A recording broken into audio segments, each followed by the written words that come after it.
మత్తయి సువార్త రాజు మరియు ఆయన రాజ్యము. ప్రియమైన సహోదర సహోదరిలారా, ఈరోజు మనం మత్తయి సువార్తలోని ఒక ముఖ్యమైన భాగాన్ని ధ్యానించుకుందాం. ఇది క్రీస్తు పరిచర్యలో కీలకమైన మలుపు. యెహూదా, గలిలయ ప్రాంతాలలో సంచరిస్తున్న యేసు తన శిష్యులతో ఒక కీలకమైన సంభాషణను ప్రారంభిస్తాడు. ఈ అధ్యాయాలు యేసును రాజుగా, మెస్సియగా మరియు రాబోయే రాజ్య స్థాపకునిగా మనకు స్పష్టంగా చూపిస్తాయి.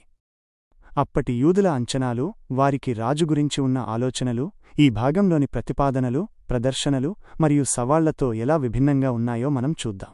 రాజు యొక్క ప్రతిపాదనలు. యేసు తన శిష్యులను అడుగుతాడు, మనుష్యకుమారుడు ఎవడని జనులు చెప్పుకొనుచున్నారు? అప్పటి ప్రజలు మెస్సియను గురించి రకరకాల అభిప్రాయాలను కలిగి ఉన్నారు. కొందరు ఆయనను బాప్తిస్మమిచ్చు యోహానుగా, మరికొందరు ఏలీయాగా, ఇంకొందరు ఇర్మీయాగా లేదా ప్రవక్తలలో ఒకడుగా భావించారు. యూదులు ఒక రాజకీయ విప్లవకారుడిని, రోమా పాలన నుండి విముక్తి కలిగించే రాజును ఆశించారు. కాని యేసువారి అంచనాలకు భిన్నంగా తనను తాను పరిచయం చేసుకున్నాడు. ఆయన తన శిష్యులను, మీరు నన్నెవరని చెప్పుకొనుచున్నారు అని అడిగినప్పుడు పేతురు తక్షణమే, నీవు సజీవుడైన దేవుని కుమారుడైన క్రీస్తువు. క్రీస్తు గ్రీకులో క్రీస్టోస్, హీబ్రూలో మాషియాచ్ అంటే అభిషక్తుడు అని చెప్పాడు. ఇది ఒక కీలకమైన క్షణం. పేతురు యొక్క ఈ ప్రకటన దైవికమైనది, మానవజ్ఞానం నుండి వచ్చింది కాదు. ఆయన సంఘమును గూర్చి ప్రతిపాదన. ఇక్కడే యేసు తన సంఘం, ఎక్లేసియా, గ్రీకులో ఎక్లేసియా అంటే బయటికి పిలువబడిన సమూహం గురించి మొదటిసారి ప్రస్తావించాడు. ఈ బండమీద నా సంఘమును కట్టుదును అని చెప్పాడు. ఇక్కడ బండ అంటే పేతురు చేసిన గొప్ప ప్రకటనను సూచిస్తుంది. యేసు మెస్సియా, సజీవుడైన దేవుని కుమారుడు అనే సత్యాన్ని. సంఘమనేది కేవలం ఒక కట్టడం కాదు, అది క్రీస్తును తమ రక్షకునిగా అంగీకరించిన ప్రజల సమూహం. అప్పటి యూదులు ఆలయాన్ని తమ మత కేంద్రంగా భావించాడు. కాని యేసు తనను అనుసరించేవారితో కూడిన ఒక కొత్త సామాజిక, ఆధ్యాత్మిక సమూహాన్ని స్థాపించనున్నట్లు ప్రకటించాడు. ఆయన మరణమును గూర్చి ప్రతిపాదన. ఆ తరువాత యేసు తన మరణం గురించి స్పష్టంగా చెప్పడం ప్రారంభించాడు. తాను యెరూషలేమునకు వెళ్లి పెద్దల చేతను, ప్రధాన యాజకుల చేతను, శాస్త్రుల చేతను అనేక శ్రమలు పొంది చంపబడి 3వ దినమున లేవవలనని వివరించాడు. ఇది శిష్యులకు పెద్ద షాక్. వారికి మెస్సియా అంటే విజయవంతమైన రాజు, రోమీయులను ఓడించి ఇశ్రాయేలు సింహాసనాన్ని అధిష్ఠించేవాడు. కాని యేసు బాధలనుభవించి చనిపోతాడని చెప్పడం వారికర్థం కాలేదు. పేతురు కూడా ఆయనను గద్దించాడు. అప్పటి యూదుల ధర్మశాస్త్రం ప్రకారం శిలువ వేయబడటమనేది ఒక శాపగ్రస్తమైన మరణం. అందువల్ల ఒక మెస్సియా అలా చనిపోతాడని ఊహించలేకపోయారు. ఆయన రూపాంతరపు ప్రతిపాదన. యేసు పర్వతం మీద రూపాంతరం చెందడం, మెటామార్ఫోసిస్. గ్రీకులో మెటామార్ఫోసిస్ అంటే రూపాంతరం చెందడం, పూర్తిగా మారడం అనేది ఆయన దైవిక మహిమకు రుజువు. మోషే, ఏలీయాలు ఆయనతో మాట్లాడటం ద్వారా ఆయన ధర్మశాస్త్రానికి, ప్రవక్తలకు నెరవేర్పు అని స్పష్టమైంది. ఈ సంఘటన శిష్యులకు రాబోయే మహిమకు ఒక చిన్న నమూనాను చూపించింది.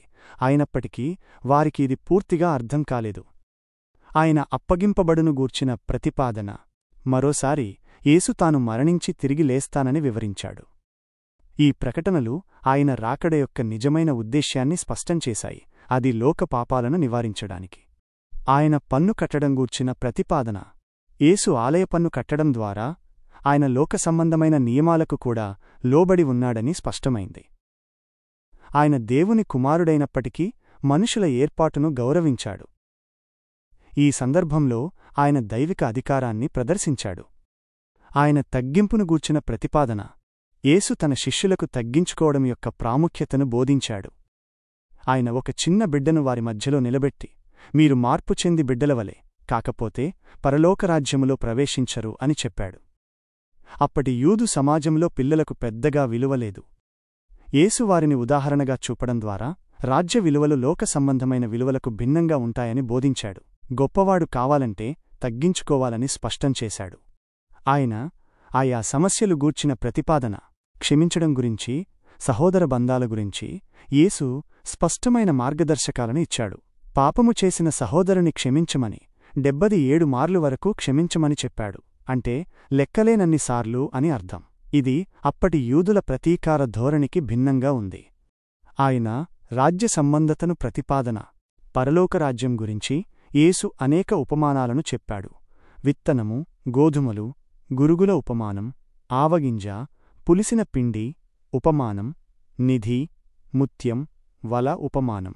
ఈ ఉపమానాలు రాజ్య స్వభావాన్ని, దాని పెరుగుదలను, దాని విలువను మరియు చివరి తీర్పును సూచిస్తాయి.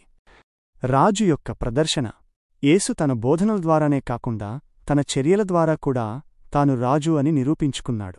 రాజుగారి శక్తి ప్రదర్శన. యేసు అనేక అద్భుతాలు చేశాడు. రోగులను స్వస్థపరచడం, దెయ్యాలను వెళ్లగొట్టడం, మరణించిన వారిని లేపడం, లాజరును లేపడం గురించి యోహాను సువార్తలో వివరించబడినప్పటికీ యేసు యొక్క పునరుత్థాన శక్తిని ఇది సూచిస్తుంది. ఇవన్నీ ఆయన దైవిక శక్తికి, పరలోకరాజ్య అధికారాన్ని ప్రదర్శించాయి. ప్రజలు ఆయనను ప్రవక్తగా చూశారు, కాని ఆయన అంతకు మించి దేవుని శక్తిని ప్రదర్శించాడు. రాజుగారి హక్కు ప్రదర్శన. యేసు తనను తాను రాజుగా యెరూషలేములోనికి ప్రవేశించాడు, గాడిద పిల్లమీద కూర్చొని.